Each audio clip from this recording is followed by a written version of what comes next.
recorded live from the secret underground lair of Crimson Cowl Comics and Collectibles. This is the Crimson Cowl Comic Club Podcast.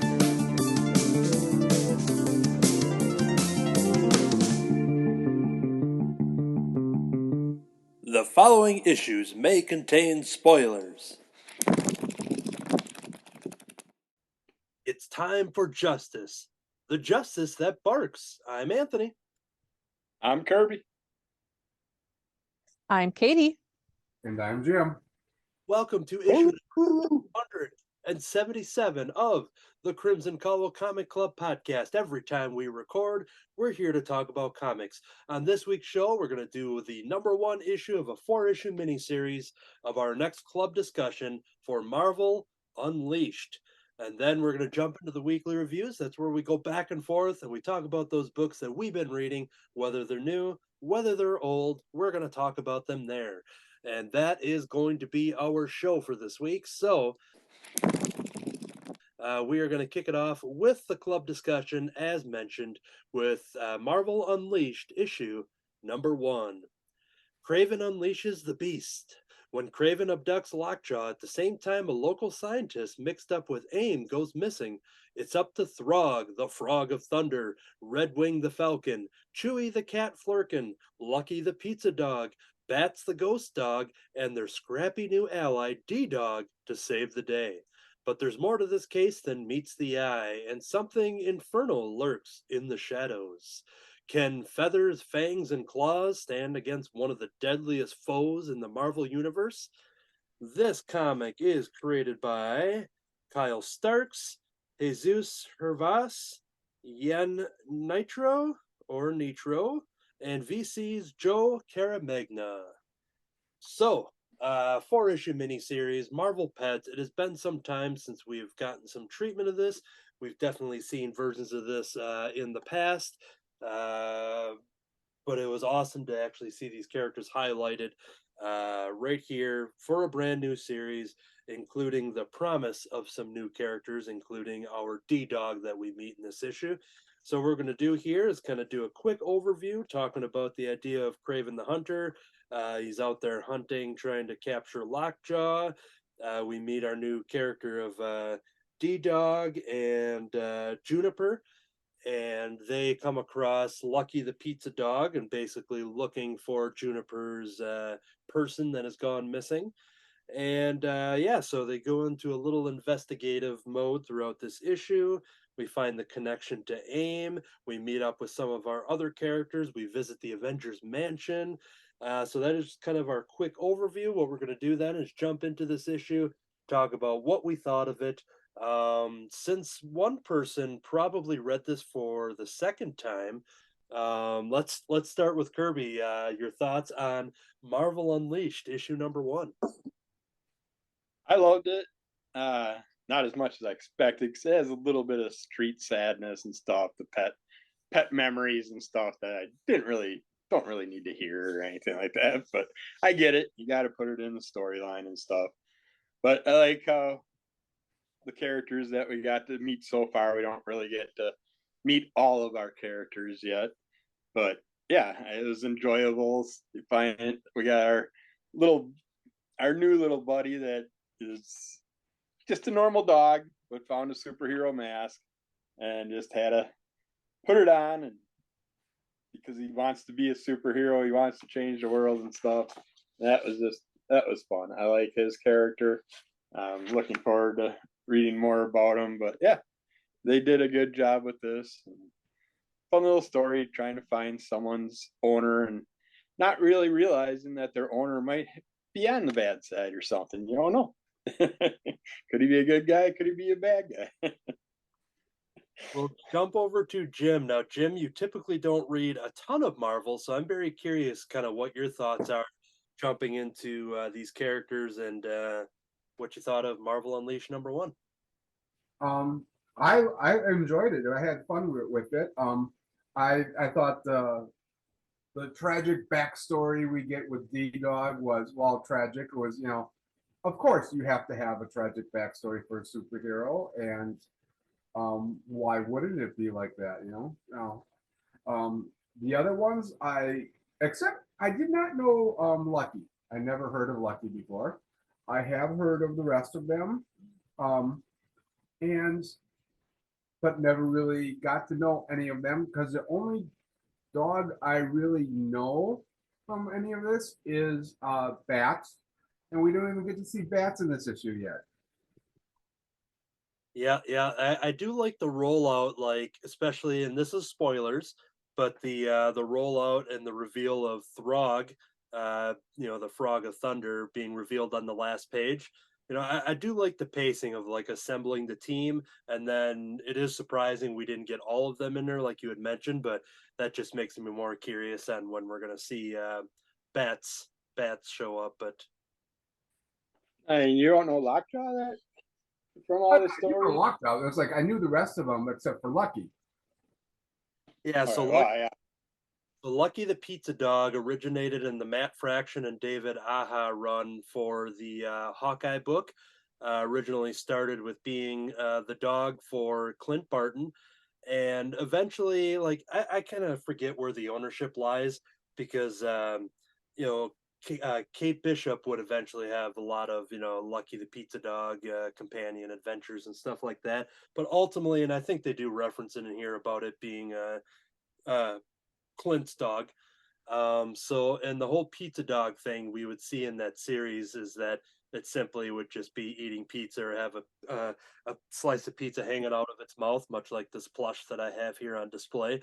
So, and in the Marvel Studios Hawkeye show that came out a couple years ago on Disney Plus, that's where we saw Kate Bishop for the first time, as well as Pizza Dog. So, Pizza Dog has been getting more treatment just for because now he's a live action character too. So that's your quick origin on Pizza Dog.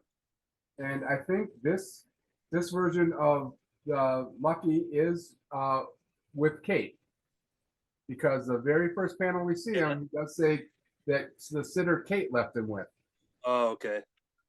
Oh, so yeah, sitter. So yeah, maybe it is one of those where yeah, she's currently watching him, and I can't keep track what coast these Hawkeyes are living on because West Coast Avengers, and in her last series she was a West Coast Avenger, and then came back to New York, and the dog was there and stuff. So basically, by just saying Hawkeye is the owner, you can be right no matter which Hawkeye you're talking about. But yeah, that's like I said, I was kind of curious about that. Even though you don't need to know Marvel history with these characters, it's a very fun intro just because it's just a bunch of animals, and I like the overall concept that they know that the humans can't hear them. So we meet Jarvis later in the issue when they go to Avengers Mansion, and and that's where we meet. I always want to say Goose, but it is Chewie in the comic books. But I am holding Goose up here from the Captain Marvel movie MCU version, um, and that's where Chewie is hanging out. But yeah, I like the moment when they are referencing the fact like they can't hear you, right? And so I like that because we wouldn't get any dialogue from Lucky in any other. It's all just he's a dog. So I like the fact that we actually get some dialogue in here. Then one of the things talking about that tragic backstory, I like the setup for it was simply um, I don't know if I should say I have a secret identity to protect. This is D Dog saying it. And then Lucky going, well, I wouldn't want to infringe. I respect your private. And then D Dog just jumps in. Many years ago, on a cold, rainy night, a small pup was abandoned at the city dump. So I just like how it just like immediately is like, I want to tell the story. No, I really shouldn't. Okay, fine, I will. Um, but yeah, and yeah. Any other thoughts to throw in there before we can dive into a couple other things? I was kind of surprised. I finally seen Craven actually pull something off, and he pulls it off with Lockjaw, which you would think would be one of the hardest characters to creatures to catch. I mean, so you can flash in and out so quick. But yeah, every other time I see Craven come in for a battle, he's getting his butt whooped. So He definitely was this was taken kind by yeah. he was taken by surprise a little bit, but yeah, eventually got the upper hand. And Yeah. but yeah, the other thing once again, this is spoilers, but we find out that there is our aim character that is the owner of the Juniper dog, and we find out that the AIM guy is working for a higher being. And this higher being was revealed, someone that I'm not too familiar with. I know just in general with the name, but I know that Kirby, you've probably read more Ghost Rider comics than any of us in the club here, I would assume. Ghost Rider. So this is where this character is from. I forget the name now until I go to the page. Uh, I can't think of. I thought it would say right there on that last page, but is it Death something? Oh, there it is. Blackheart. Blackheart. My thumb was over the word balloon that said it. Blackheart. yeah, So Blackheart. I can't tell you nothing about the character. Just doing a quick Google search. Primarily, Blackheart is a villain to Ghost Rider. I don't know which one, Yep. but yeah. So I think he was Johnny Blaze in the Johnny Blaze books. okay. But yeah, I thought this was a lot of fun. There's definitely a lot of Marvel pet characters, and I'm curious to see if any of the other ones are going to show up beyond what we are promised with this cover image and the synopsis and all that stuff. We have Lockheed, the Kate Pride's dragon, and Tippy Toe, and there's so many characters. We got Rocket. You want to throw him in there and stuff too. He's on a different level than some of the other ones, but I am curious to see if we will see more in this 4-issue series or not. So yeah, Blackheart was in the 2007 Ghost Rider movie. He was the bad guy, and so that would have been Johnny Blaze's timeline. Cool.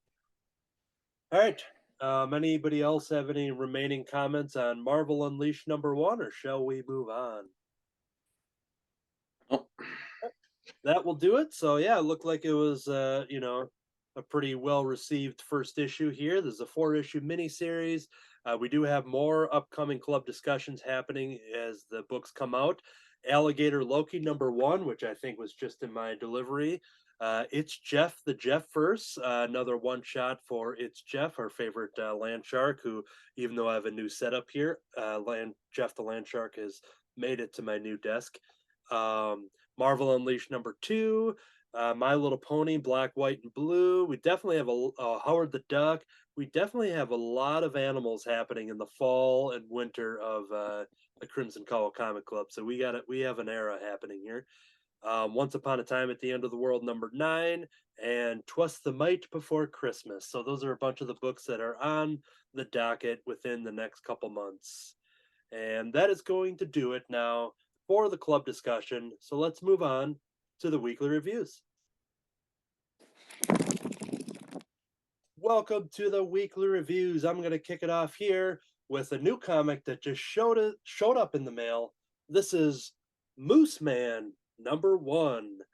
Alec Brown is a man who, at a young age, for unknown reasons, antlers began to grow from his head like a moose. Because of this, he spent most of his time alone in the woods, eventually developing a unique connection to nature and the creatures that live there. Big game hunters have started to encroach on his forest, and the Moose Man will fight for his home. This comic is a recreation of the creator's first comic drawn when learning how to become a comic artist. This is done solely by Jevin Loop. Jevin Loop is somebody who I met through Instagram, somebody who Troy Dungara has worked with. Troy has done some design work with this Nuke Rooster book. Now, I talked about Nuke Rooster #1 a couple months back. So I saw that Jevin has a brand new comic, and once again, it's remastered from his first comic he attempted with, and now he basically redid it for this kind of like a half-issue black and white special type of thing called Moose Man. So jumping into this after reading and rereading Nuke Rooster, I had a lot of fun of it with it. I was getting a lot of the same kind of vibes. It just I just love the design work. Everything's just real clean and solid, and just always like a lot of like big panels and action. While not everything's like a big splash page or anything, but even the smaller panels just seem to kind of just be real, just clean and even and well displayed. And I just love this is a short comic, so I don't want to show off too much there, so I'll go back to some of the other stuff. But yeah, this was a story about this moose man. You kind of jump right into the idea that yes, he is a moose already, and he's hanging out with the deer in the woods there, and just hanging out with a pal. And suddenly you got some hunters that are coming in, and scares the deer away, but then it attracts the moose man, and that's when the moose man starts attacking the hunters. And we jump into our story from there, and it's basically a battle of Moose Man defending his woods and threatening these hunters and trying to protect the animals that live within these woods.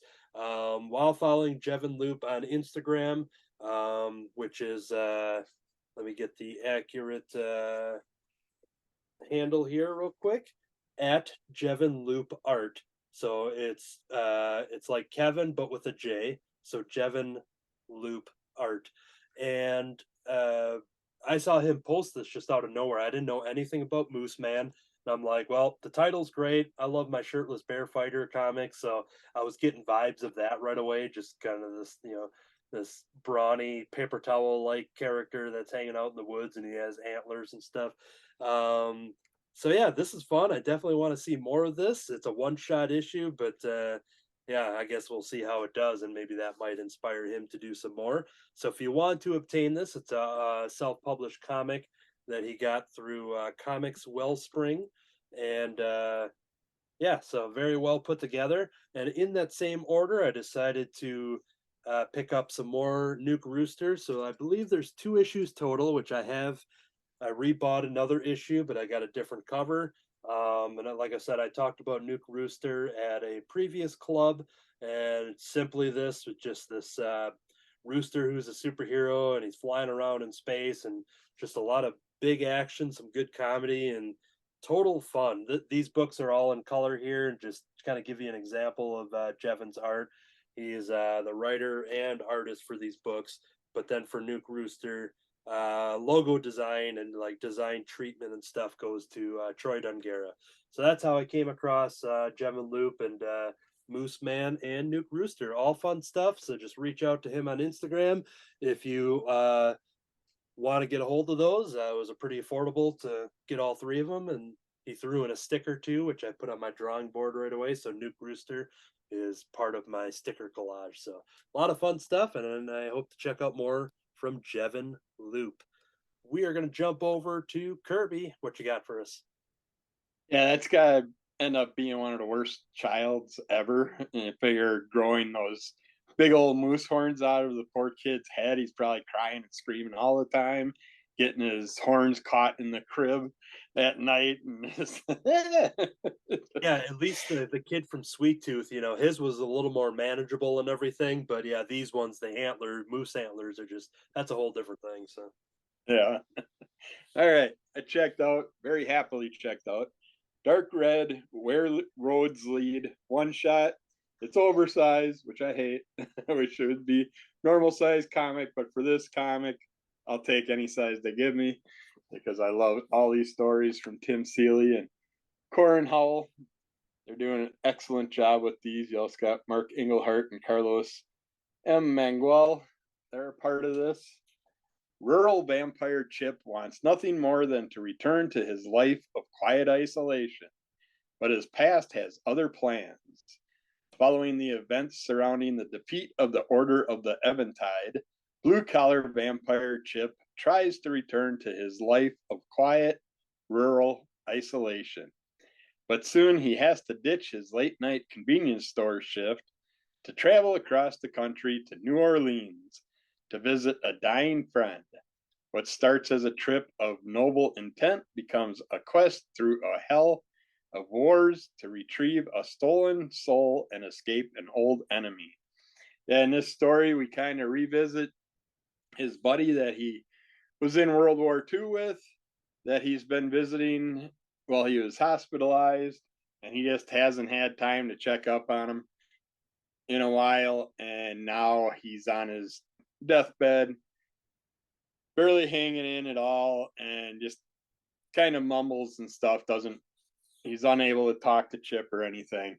So Joe's basically being caretaken by a nun and his nurse, and Chip shows up, travels across country late at night, has to go through some sunlight. He's stocked up on a ton of suntan lotion on the way out the door of the convenience store that he's a janitor at, does his late night shifts at, and he makes it up to the hospital, finds Joe just laying there, unable to speak, and just mad he didn't get up there one last time to see him, try and give him the offer again to see if he'd like to have Chip turn him to a vampire or something like that, which he's offered Joe in the past. And Joe refused, and Joe's very religious, and that's why the nun was around helping take care of him. But in this story, in the long run, I'm not going to overdo everything, but we find out why Chip got cursed during the war period. A lot of the members of his group of soldiers got blown up in a cathedral where they were supposed to meet, and Chip and Joe just happened to be on their way to it when this all happened. And then that's how the aftermath of that and everything is how Chip ended up meeting a certain vampire gal that's on the cover that ended up turning Chip to what he is in his undead life now. And it was great getting this backstory, finding out about everything with the war. And then, of course, after Joe passes, Chip gets sent to hell. There's a whole thing with the nun. I don't want to give all that stuff away. It's, if you like this storyline at all, it's well worth checking out.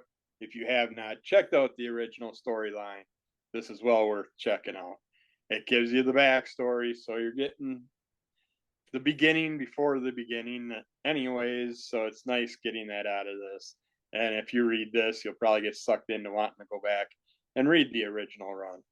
But yeah, it's well worth it, and this is leading us into a whole new storyline. I can't wait till they get it started.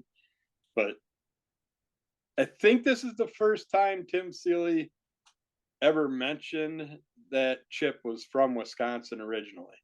So that was a fun little thing in here too. He always likes to add some type of Wisconsin fact or lore or something into all his stories. So that was nice to see.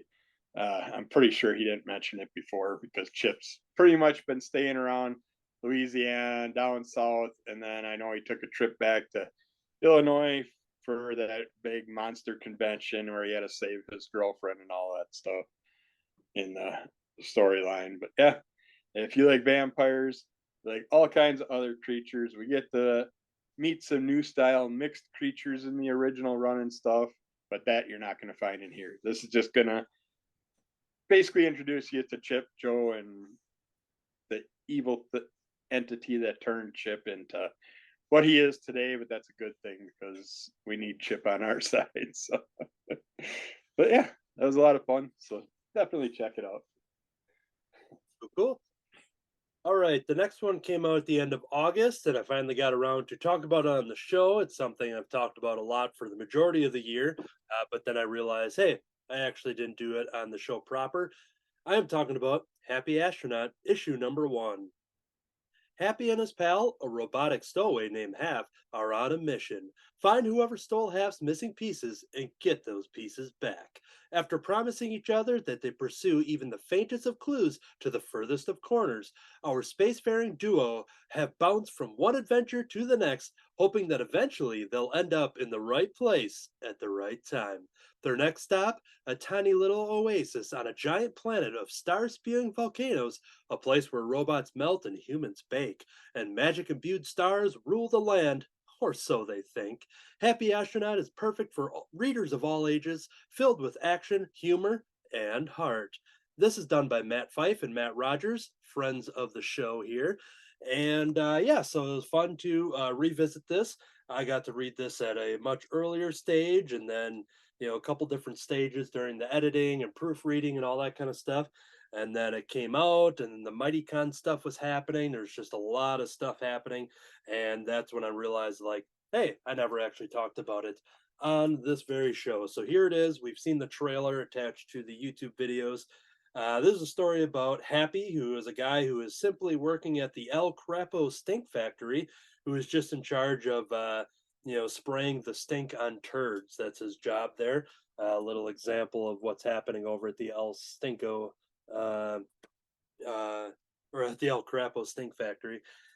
And he gets there's an advertisement out there, this calling to basically become an astronaut, and that's where he decides to become one and explore the stars, and quickly jumping into a mission with his robot buddy Nate Half here. And they're going through basically trying to find his missing parts, and they're going across these different monsters, a tentacle beast, and there's back and forth of the teleporting and looking at the map, trying to figure out how to locate some missing artifacts that Half is trying to track down. And in the synopsis, they talk about that kind of like lava spewing planet that they go to. So that just leads to a lot of extra adventure as Happy and Half are going there. And then we meet our those starlings, the characters here. So we jump into those in the second half of the book. I'm not going to go too much further from here. That just kind of sets up the adventure of what's happening. It's a very fun book, very colorful, very fast paced, a lot of action. I like the idea that you do just kind of jump kind of right into the middle of these adventures, and you get the quick idea of like, all right, quick origin within like a page or so, but then you just jump right into this established, maybe quote unquote friendship. You see some hostility back and forth between the two, um, some bickering back and forth.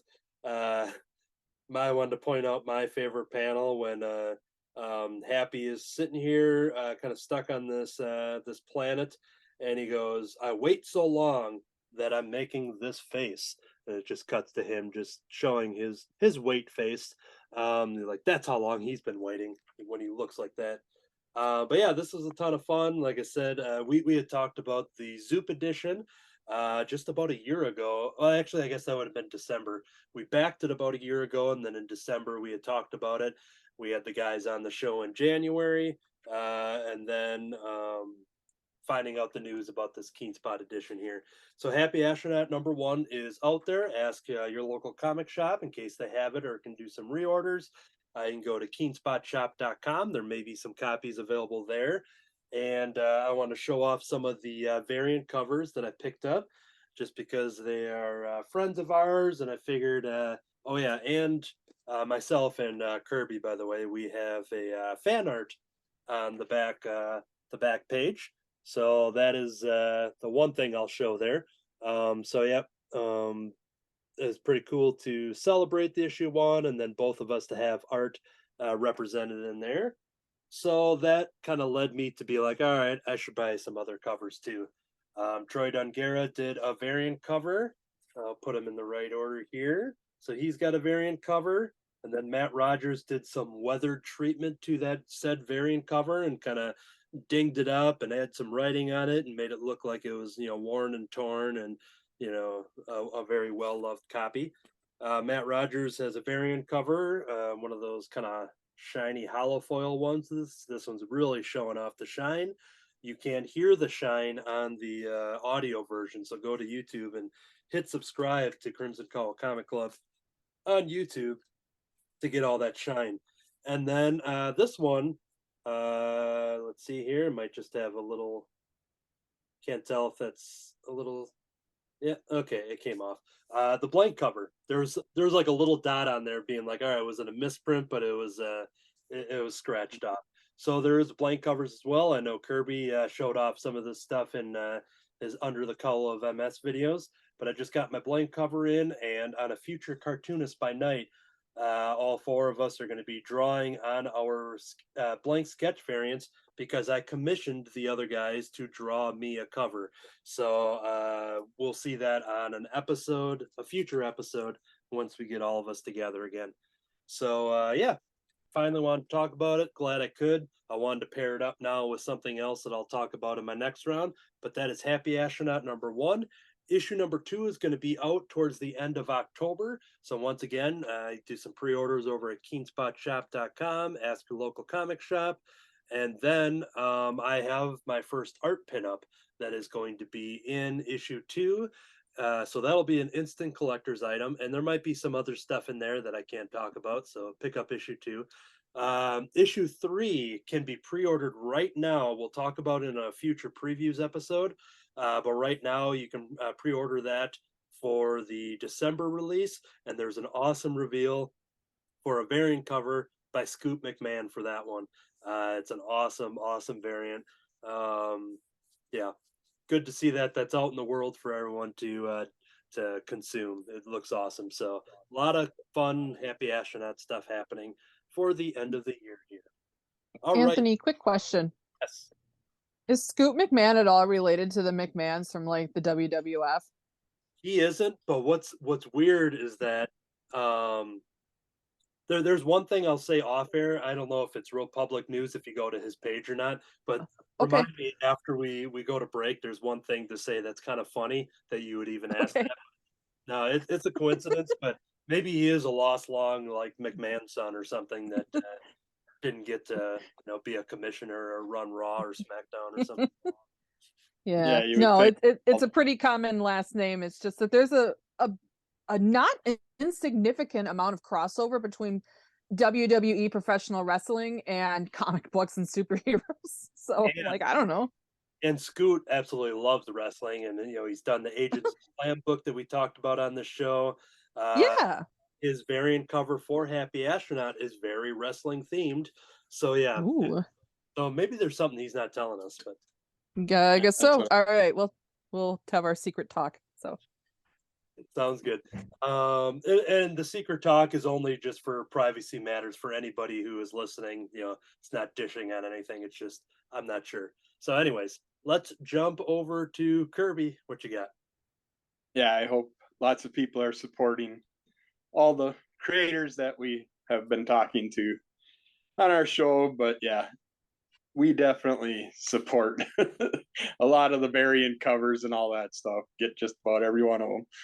And I think I got 3 to 5 blank covers coming for Happy Astronaut. I got like 3 of them already. So Those guys had to ask if I was serious when I told them the amount I ordered for issue 2, because I'm like, well, it's my first official like non-fan art pinup, and there's something else, a little nugget of something that I won't talk about yet that's in there. But they're just like, did you really order that many? I'm like, well, of course I did. I'm like, you should know me by now. I'd be used to that. Katie's coming back on the Zoom here, and then we'll jump over to Kirby. All right, I got Dracula: The Return, Cult of the White Worm, issue #1. Very, very happy about this stuff that we're getting from what is his name? Come on, Stoker's right? Doc Gray Stoker, Stoker's grandson. Oh, really? That's been doing all these. I did my wife backed the Kickstarter from him. She's been so mad because we've been waiting 2 years for the Dracula book to come, but he's had so many issues because he's getting specialized antiqued paper from overseas, and with the whole COVID outbreak and stuff, everything got put on hold. He had to change providers and all that stuff. So he keeps promising that it is coming, but we'll have to see what happens. But yeah, this was an enjoyable, very well done look at the Dracula universe. They give you 3 different stories, big variety of colorists, writers, letters, people like Matt Sof, Chris Geary, Andy Bloor, Shane Oakley, Ben Steinbeck, Mike Collins, and Shane Chebsby. And then, of course, Dr. Stoker and Chris McCauley created all this. But yeah, he's been working on a huge offside world of Dracula related storylines. And in the first story, we get a nice, well, basically after Dracula, after the end of Dracula, after they killed him off or thought they killed him off and all that stuff, our characters hunt down some people carrying the coffin with Dracula in it, and they kill the people that are traveling with them, and they break the coffin open, and they get Dracula out. Of course, he's alive again, and they say this is the payback for Mina and Lucy, and they attack him, do a bunch of stuff to him, just basically a payback for that. And then he does die, but they also lose somebody or some people. And with the blood on the ground, you can imagine something's going to happen in the future with Dracula. But Dracula does get sent to hell and gets given options, and you'll have to read the story to see where it goes. But it was very enjoyable, and of course, this is issue 1, so it's going to take us into a lot more storyline in the near future. The second story goes into a kind of an insane asylum where the guy running it uses the method of scare tactics. He learns what you're most afraid of, and then he locks you in a room with those items. Like one person's afraid of spiders, all of a sudden you see thousands of spiders in this room crawling all over this guy. He's got to deal with his fears. You see another person that's afraid of rats in a room that's just packed full of rats. And then you happen to see one where he's checking on to see how Renfield's doing. And you see Renfield with tears and bugs crawling all over him. So it's nice to see a pre-origin of Renfield. Yes, we've seen him in the Psycho Ward with the storyline. Sorry, I got a tickle in my throat. We've seen that part of the storyline before, but this takes us a little deeper to who the evil doctor was that kind of messed up Renfield's head in the first place. And then we also see some possible payback from some past patients with our doctor and everything. This story alone, you could have just given me and just give me a ton of this. I want to know as much about this psych ward and all that they could give me. I love that story. And then the last one, is there's a story of this ghost female that people keep seeing in the graveyard, and she always has a child with her. She'll be taking children into the cemetery, and a police officer notices her and follows her into a crypt, and it ends up being just a vast walkway, bunch of different areas. And he gets deep down into it and runs into some sort of vampiric style mice and rats and other critters around. And then all of a sudden he gets to a room where there's a bunch of little children in it. And we find out that this is a lady that when she was pregnant was bit by Dracula and given certain powers because of it. And she ends up being basically the mother of Dracula's children. She's the caretaker to all his evil entities that he's basically storing for the future or something. We'll find out more in the future on these storylines. I'm glad this is one that I'm happy with having 3 stories and not finishing them, and they're going to be going on because I really want to know more about all of them. But yeah, this Stoker verse that he's got going on, I'm really looking forward to. I kind of mad because I think there was 1 or 2 that I didn't jump on yet, and now I'm gonna have to go back and pick them up at full price. But yeah, so anything that he brings out, I'm gonna have to jump on. But if he can keep pumping all this stuff out the past few months, I think you could get my wife in her book. But yeah, it was fun. Well, let's hope for the best that book shows up. We'll jump over to my next one. This is Kid Slapshot versus the Lou-Natic. Kid Slapshot has been put through the ringer by the cosmic entity known as Looky Lou. But Lou's crimes have finally caught up to him, and another cosmic entity has stepped in to level the playing field. Now Kid Slapshot has power. Will he make short work of poor Lou, or will his impulsive nature and immaturity prevent him from getting the job done? Either way, it's going to be weird. Don't miss this issue as it'll set up Slappy and his gang to move forward in a fun new direction. This includes a bonus pull-out poster, which was done by Troy Dungara, who is the creator, writer, and artist of this book. So another Kid Slapshot issue. I think we've probably talked about all of them on here. And they're all very well done, that each number one issue is a good jump on point. There's always a fun little recap, so we get the same thing with this one, talking about Kid Slapshot and basically how he became who he is and who the Looky Lou character is, and then we just jump right into the action. It's fun seeing this. We're at the Universe Industries Operations Center, and I like seeing this receptionist character here. I just love that design. It's such a cool design. I love that there. She's not in it too much there, but just that little bit, I'm like, all right, I gotta know more. I want to see this character go home after work and just follow that character around for a one shot. Reminds me kind of the short little gal from Star Wars that we got introduced to. Maz Kanata. Yeah. Played by Lupita Nyong'o. Yeah, there we go. I see it. I thought you were gonna say, Janine from Ghostbusters with the reception. Maybe it's a mixture of that. We got one. Yeah, she definitely has that look also. Those glasses. Also looks like the Taylor person from The Incredibles. Oh, sure, yeah.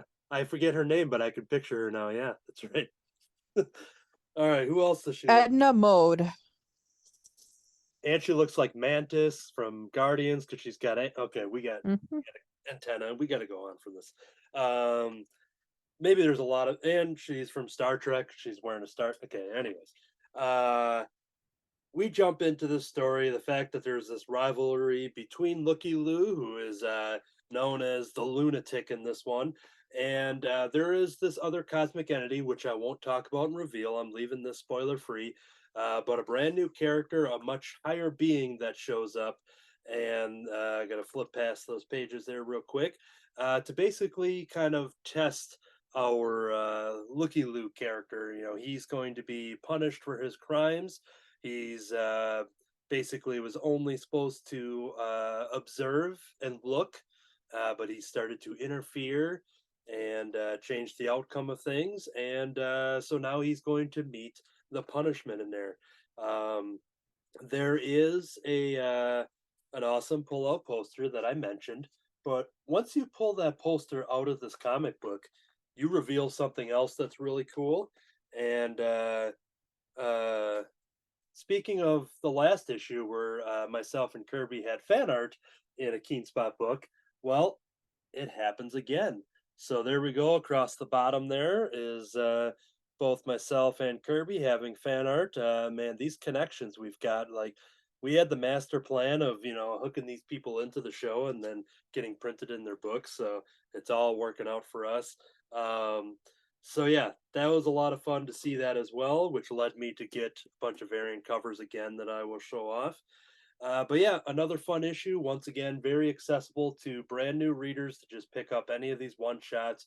You're always caught up with the action just in a very fun way, not just in a one page of text or anything like that. It's always written as like a Deadpool breaking the fourth wall type of thing. There's a couple of those moments in here. And then the other really fun thing about this, without saying what it is, but there is a great nod to Mystery Science Theater 3000 in here.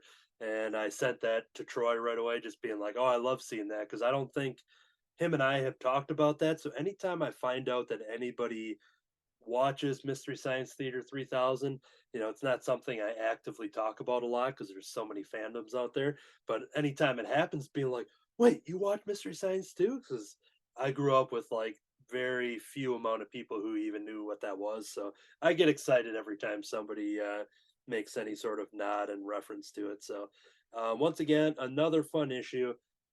Check out keenspotshop.com, ask your local comic book shop, wherever you get your comic books. Look for the back issues. Any of them can be picked up in essentially in any order. There is an overall threaded story that happens, but it's all very enjoyable no matter what order you pick them up in. And then to quickly show off some of the variant covers. I don't have all, actually, it looks like I do here. So this one is yep, this is another Troy Dungara variant here. And then on the Spider-Man 300, correct? Yep. And there's that. And then thankfully they do have them written on the back here. Speaking of Matt Rogers from Happy Astronaut, he had a variant as well. So here's his variant for Kid Slapshot. And then we have another one. This is from Matt Miller. Got a bunch of different styles. Once again, I pick up maybe like one or two of them. I usually don't get, all of them, but with my fan art being in there, I had to make the exception. We have Piers Hazel or Hazel. So this is a pretty I rare. love that. Yeah, that one's just like a whole different style, just like, just the real kind of muddy type of scary type of one there. That one's pretty sweet. And then we have another one here from Billy Parker. With there we go. We got the big looky loo eye looking right at you in that one. There's so many of them, everybody. Lyle Pollard and Chris Majunkin and Paul Little. This is one that apparently is very limited one as well. So that one's available. Or was available at least when I pre-ordered it. This one I dig. This is another Troy one. Troy got to do several variants for his own, in addition to the main cover. So yeah, that one's pretty darn sweet too. And oh, hey, look, I reached the end of it. So yeah, there we go. Very fun comic, and highly suggest you check that out. And I don't think I had any other notes. That should do it. So yeah, that was Kid Slapshot versus the Lou-Natic from Keenspot. All right. All right. We have one Since more this book. is, what? I was just gonna say we have one more book, so take it away. Since this is the creator suck up episode, I know, right? creators that we've had on, we had Steve Urena on not long ago, and I asked him what his one of the earliest things he got published with, and it just happened to be a John Wayne tribute, which you would never think of a comic creator just putting something like this out. So it was kind of interesting.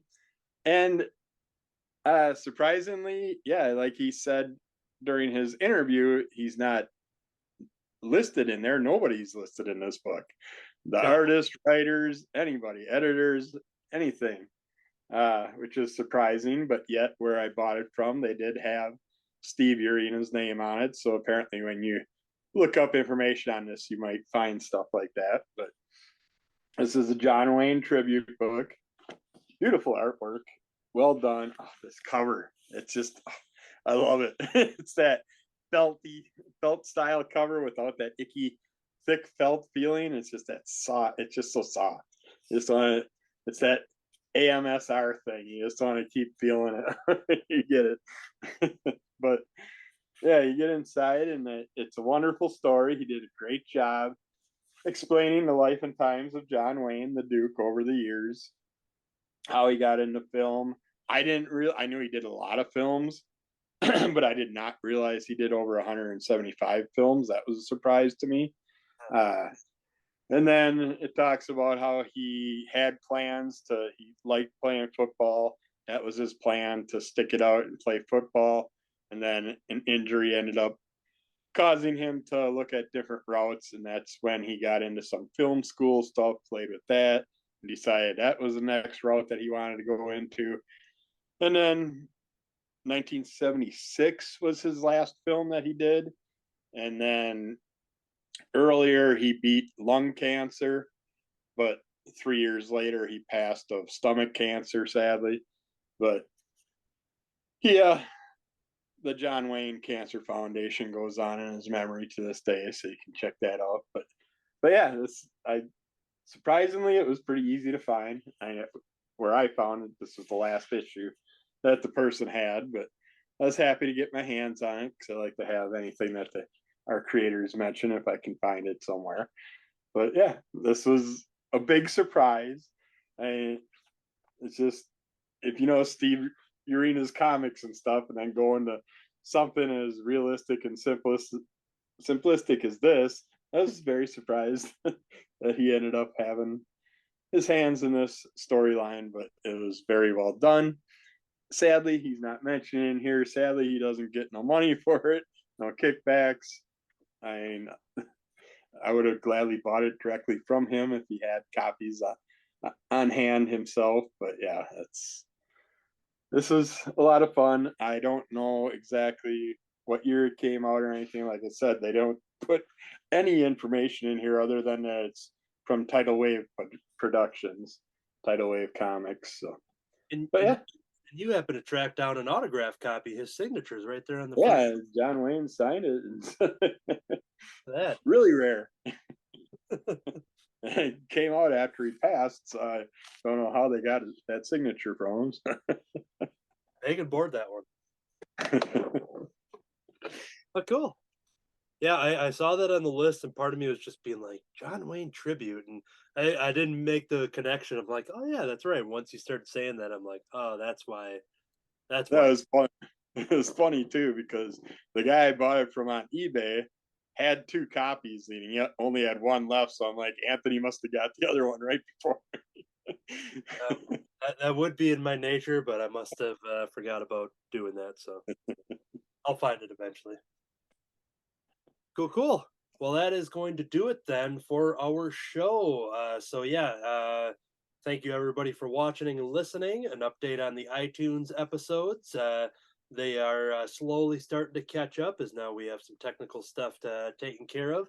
But the YouTube ones are always out. They're ready to go. The show is getting refined more and more as the episodes go on. And we are almost done filming our Mighty Con recap special with myself and David, and we had a couple artist friends join us, as well as having Kirby on the show to talk about his reactions to Milwaukee MightyCon in fall of 2023. So yeah, we have one more thing to record on Tuesday, and then I'm ready to. I've been stitching it together in the background so that I can just drop the last thing in there and polish it off and get ready to throw that out in the world. It'll be YouTube only, and so yeah, it's a good discussion amongst creators about that convention and everything like that. So it's been fun filming that. Other things you can check us out on. All of the actual links are written out in the credits, so this will be the quick version. CrimsonCowl.com for info and original webcomics. Crimson Cowl Comic Club on YouTube, which is how you're watching this now. Hit subscribe, like, and all that fun stuff. The Crimson Cowl, all one word, on Instagram. Crimson Cowl Comic Club on iTunes. Subscribe, rate, and review. Share and tell a friend about the podcast. Crimson Cowl Comic Club at yahoo.com if you want to email us, if you have any questions or concerns. Maybe you had a fun question to throw out at us. We haven't done a letters page in quite a while. So if you are listening to this, that is your invite to drop a message. I should also check the junk folder now that I think about it, just in case.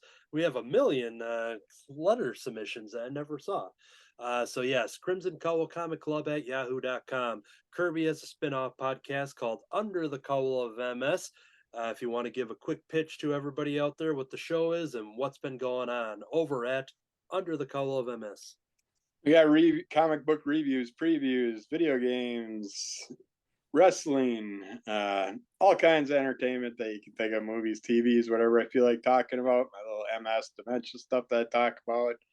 I've been putting out, I have back videos that I'm supposed to be putting out every day, so I noticed that I've been skipping a day here and there, so I got to get caught up on that. But I have been putting up some. Well, I have a drawing video that will be going up while we record this today, but it'll be out by the time you see this. and just a bunch of little oddball videos that I've been posting in the past 2 weeks, including an update on my little spider family that's hanging out in the corner of my house here. So check those out. Lots of fun. So follow Under the Cowl of MS wherever you get your podcasts, especially on YouTube. I have some art accounts over on Facebook and Instagram. That's Anthony Laatsch, Laatsch.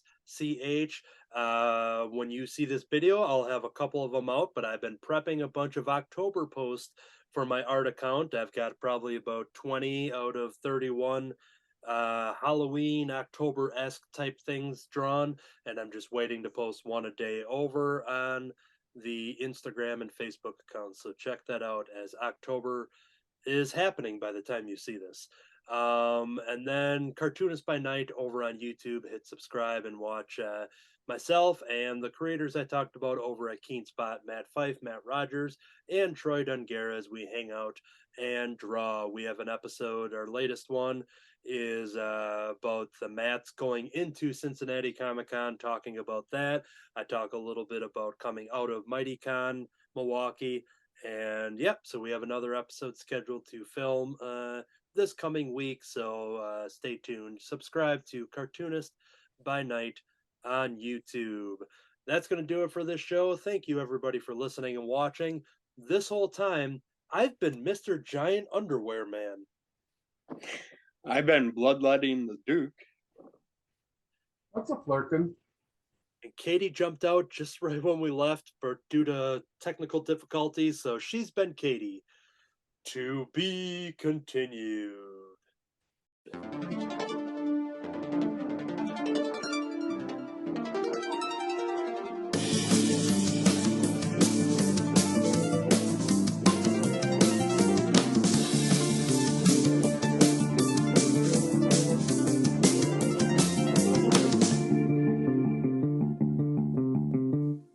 Thank you, Slimer.